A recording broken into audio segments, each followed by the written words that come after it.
Биздин каналга катталып, видеого лайк басып, жаңылыктар менен өз убагында кабардар болуп туруңуздар.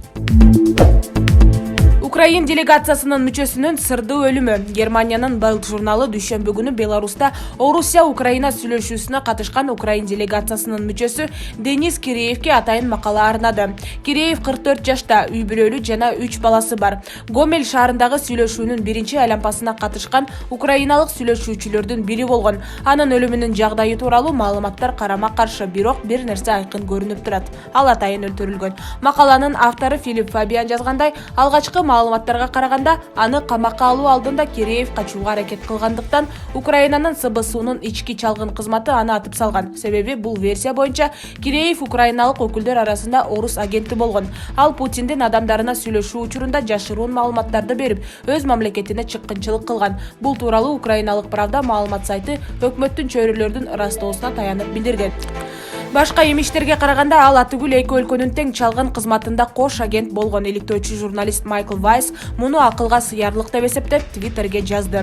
Мурдагы чалгындоочу ага Киреев душмандын чалгынчыларын кармоого канча убакыт коротсо, аларды жашырууга да ушунча убакыт короткондугун айтты. Украинанын дагы бир чалгын кызматы ГУР деп аталган аскердик чалгын кызматы муну бир нече сааттан кийин жокко чыгарды. Анын айтымында Киреев атайын операция маалында каза болгон 3 ГУР адамдардын бири болгон.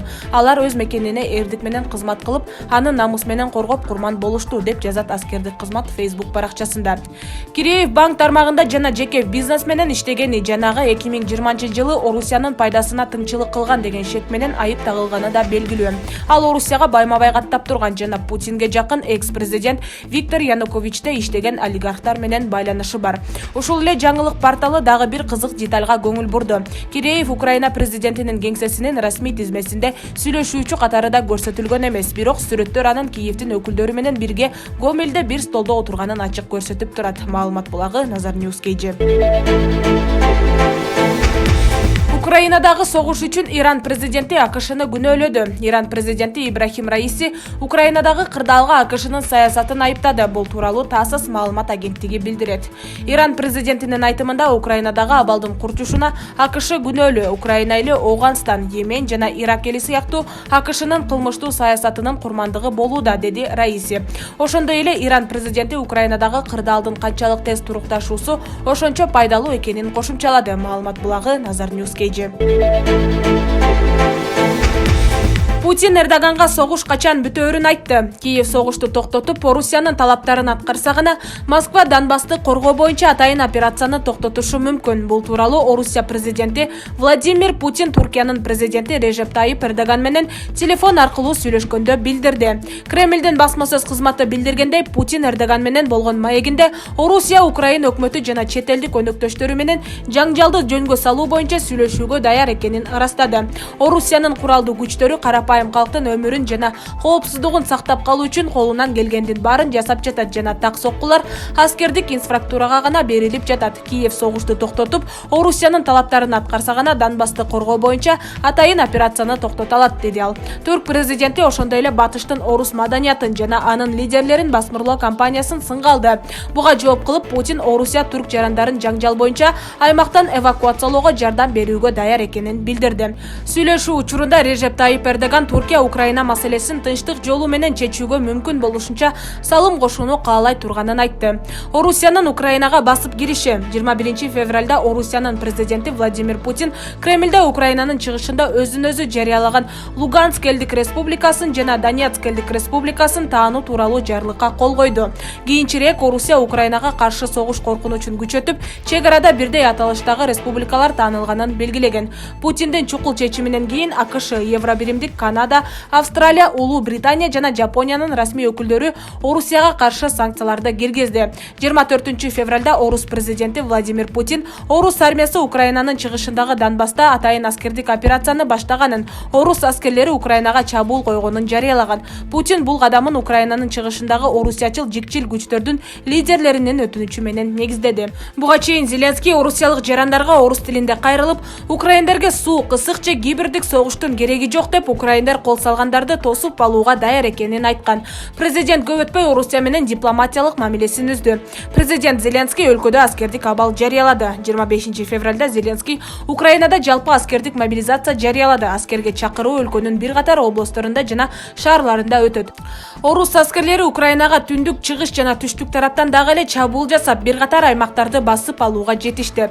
Бирок бул согуш Орусияны дүйнөдө жалгыз калтырды. Украинага чабуулдун башталышы Орус экономикасына катуу сокку урду. Орусиялык компаниялардын акциялары кескин арзандап, Москва биржасында соода болуп көрбөгөндөй төмөндөдү. Газпром, Лукойл жана башка ири компаниялар чыгымга учурады. Кол салуудан кийин Европа өлкөлөрү жана АКШ Орусияга каршы бир нече рет санкцияларды киргизген.